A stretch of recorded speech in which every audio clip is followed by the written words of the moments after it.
Welcome to me in Africa channel. Water melon అంటే ఎవరికి ఇష్టం ఉండదు? నాకైతే భలే ఇష్టం. మరి ఈ వాటర్ మిలన్తో ఈ సమ్మర్లో చల్ల చల్లగా తీయని జెల్లీ చేసుకుందామా? ఒక హాఫ్ వాటర్ మిలన్ తీసుకొని ఇలా జ్యూస్ చేసుకోండి. ఇలా అంటే మీ ఇంట్లో ముక్కలు చేసుకొని కూడా చేసుకోవచ్చండి. ఇలా అంటే ఇప్పుడు మా దగ్గర మెషిన్ లేదు కదా అనేవాళ్ళు కూడా ఉంటారు. సో జ్యూస్ చేసుకొని దాన్ని వడకట్టి అందులో నేను హాఫ్ వాటర్ మిలన్కి 1 కప్ షుగర్ తీసుకున్నాను. ఈ షుగర్ అంతా కరిగేలాగా బాగా కలిపి ఆ తర్వాత స్టవ్ మీద పెట్టండి.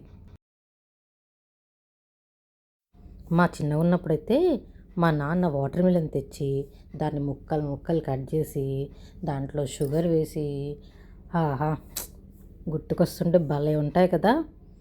సో ఇది బాయిల్ అయ్యే లోపల మనము ఒక కప్లో 2 టేబుల్ స్పూన్ కార్న్ఫ్లోర్ తీసుకొని దాన్ని వాటర్లో కలిపి పక్కన పెట్టుకుందాం.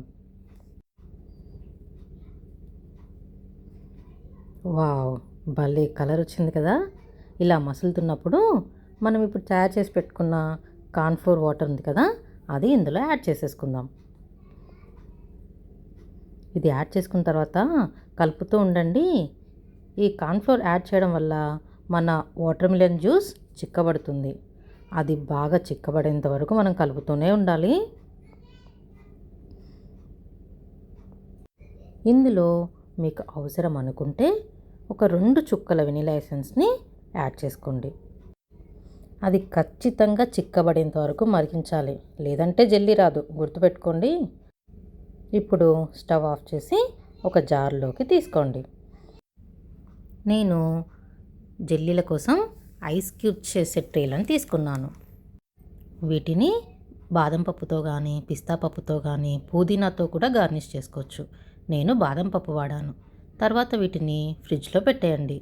ఒక 5-6 అవర్స్ తర్వాత మీ జెల్లీ రెడీ. తీయగా నోట్లో వేసుకుంటే కరిగిపోతాయి.